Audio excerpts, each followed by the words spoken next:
What's up, everyone, and welcome to another episode where we're going to talk about the possibility of the U.S. attacking Russia with cyberweapons. Whatever you might think you know about the U.S. President, Joe Biden, he's 79 years old and his daily schedule will kick your butt. His sleep schedule is currently 1 a.m. to 7 a.m., but that varies depending on the day and, say, current events. Now, some presidents like Clinton and even Donald Trump survived on 46 hours of sleep a day. The first thing President Biden does in the morning is hit the gym. He rides the Peloton, then he gets briefed on complex international matters and tons more. So to think of President Biden as a frail old man is kind of ridiculous. So when it comes to flexing U.S. muscle against adversaries around the world, you can believe he's up to the task physically. With that, however, comes the question whether or not the U.S. itself has the skills, tools, and manpower to effectively nullify a country like Russia using cyber warfare. Now, you might remember the episode I did exactly on this issue back on January 28th. Yes, January 28th. As soon as I felt the situation was escalating, long before the situation reached its current state, I asked myself, is the U.S. or the world ready for a cyber war? Now, in case you missed that episode, the link to it is above. In this episode, we'll see what, if anything, the briefings to the U.S. president mean and if they are even legit possibilities. I hope you watched the full episode, but in case you already know the story, you can now skip directly to my insights at the end of the episode, right from the timeline below. For the rest of you, let's go through the story together and see what we can learn to protect ourselves and others.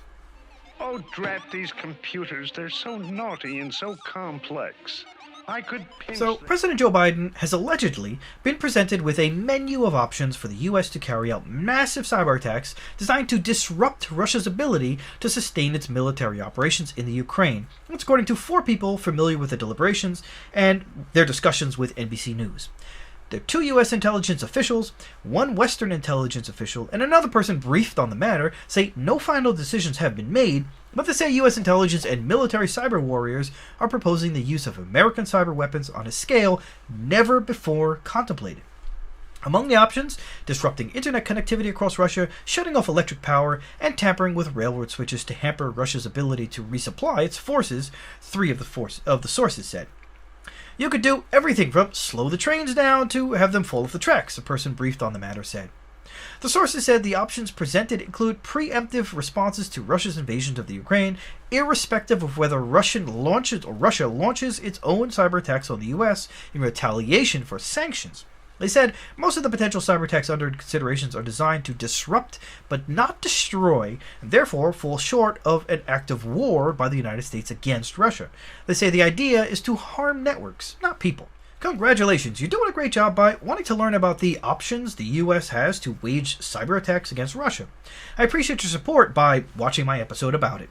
If you're new to my channel and have not already, please consider subscribing to my channel and smashing the bell to be notified when I upload new episodes where I give you insights into the newest important cybersecurity news stories like this one. With my insights, you can be better prepared to protect your company, your family, and yourself against these and other cyber attacks. So, hit the subscribe button now and let's continue to learn about this story together. According to sources, officials are debating the legal authorities under which the attacks would take place, whether they would be the covert action or clandestine military activity. Either way, the U.S. would not publicly acknowledge carrying out the operations, the sources say. U.S. Cyber Command, the National Security Agency, the CIA, and other agencies would have a role to play in the operations. Our response will be harsh and measured, but not so severe as to encourage Putin to take more drastic steps, one U.S. official said. The White House did not initially respond to a request for comment. After publication, Emily Horn, a spokesperson for the National Security Council, said in a statement, "This report is wildly off base and does not reflect what is actually being discussed in any shape or form." So basically, denying it publicly. Now, a person briefed on the matter said that there was a significant divide within the U.S. government, with one camp fearful of escalating and another urging a strong cyber response. Any use of cyber weapons to retaliate for the Russian invasion of the Ukraine would be a turning point for U.S. cyber operations, which have largely been focused on intelligence gathering, information operations, and targeted strikes, many of them for counterterrorism purposes. The most significant use of American cyber capabilities believed to be Stuxnet, or the Stuxnet attack on the Iranian nuclear program from 2007 to 2010, which used computer malware to cause physical damage. But the US has been laying the groundwork for years for possible cyber operations against Russia, China, and other adversaries, experts say. Those countries have done the same on American infrastructure networks. Cyberweapons are going to be used in a way we haven't used other weapons, said James Lewis, a cyber expert at the Center for Strategic and International Studies. It gives us options we didn't have before. Now we have to keep in mind, anything we can do to them, they could do to us, one U.S. official said. Some experts say the risk of escalation is high. The last thing we want to see is a cyber tit-for-tat between the U.S. and Russia to see who can destroy one another's critical infrastructure, said Dmitry Alperovich, a cybersecurity expert at the Silverado Policy Accelerator. I think it is horribly escalatory, can have devastating impacts to our security, and could drag us into a war.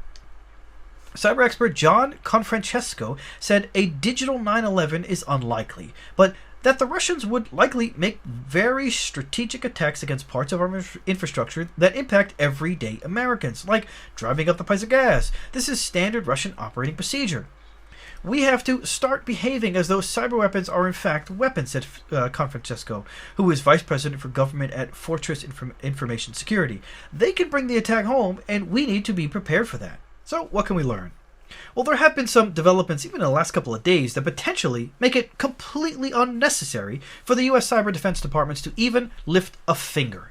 Cyber gangs, including many prominent hacker groups or hacktivists like Anonymous, have taken it upon themselves to declare cyber war against Russia and Russian allies. The Anonymous Hacktivist Coalition, for example, hacked the Belarus internal network affecting government websites, as well as hacking Russian media websites, banks, and companies, and this was all within a 72-hour time span. That's just insane. Some people thought Anonymous wasn't even relevant anymore. Well, guess again. Now, on top of all of that, the actual sanctions that were placed against Russia really seem to be having a drastic effect on the country. You had something like a 40% drop on the Russian stock market. The ruble has plummeted. Interest rates shot up to 20%. And Russian international reserves have been frozen. International reserves being money they hold in other currencies to do numerous things like prop up their own ruble or maybe buy goods on the world stage if their ruble happens to decline. Wealth held overseas by Russian oligarchs and some of Putin's most trusted allies has also been frozen. And now even the almighty and neutral Switzerland is talking about freezing Russian assets and putting sanctions in place. So there's all of that. Now, if the U.S. still decides to perform aggressive attacks against Russia, the questions I posed and all the info I presented in my January 28th episode about whether the U.S. is really prepared for a cyber war still apply. Again, if you didn't watch that episode, the link is above. So yes, the U.S. has the legislation in place with the National Security Presidential Memorandum 13 and the additions of the Military Authorization Bill passed by Congress, but we have a pretty exhausted and overextended team in the U.S. We've seen and continue to see so many attacks against U.S. companies and organizations and government entities that it's hard to see how any of those resources could be diverted from protecting the fort at home to starting an offensive. Maybe I'm missing something here, like the U.S., recruiting ransomware gangs to the cause, giving them some deal or something. The Ukraine has called for hackers to raise up against Russia, so maybe the U.S. could or would do the same thing through some back-channel communication. Who knows? But then there are the tools. As the article itself says, whatever we can do to them, they can do to us. I also talked about that in my January 20th episode in more detail regarding attacks that evened out the playing field for all types of hacker groups. The final sort of monkey wrench in the works is Russia's ability to essentially cut themselves off from the world in terms of their internet. The 2019 legislation passed in Russia to put in filters to block traffic at the digital borders, so to say, can make it almost impossible to wage a cyber war against Russia. Now, if they shut you out, then how do you reach, say, the power grid where you put that really cool backdoor or hack to blow up their transistors? I mean, I guess you would have someone on the inside that could still do the hack. But who knows? Another aspect that we may not have thought about is how would a cyber attack from the U.S. on Russia affect you and your company? You could bet dollars to donuts that pro-Russian hacker groups would really take off their gloves and do maximum damage to anything they can get their hands on in the U.S. Say install wipers in as many networks and companies as possible to just wipe out your entire company's existence.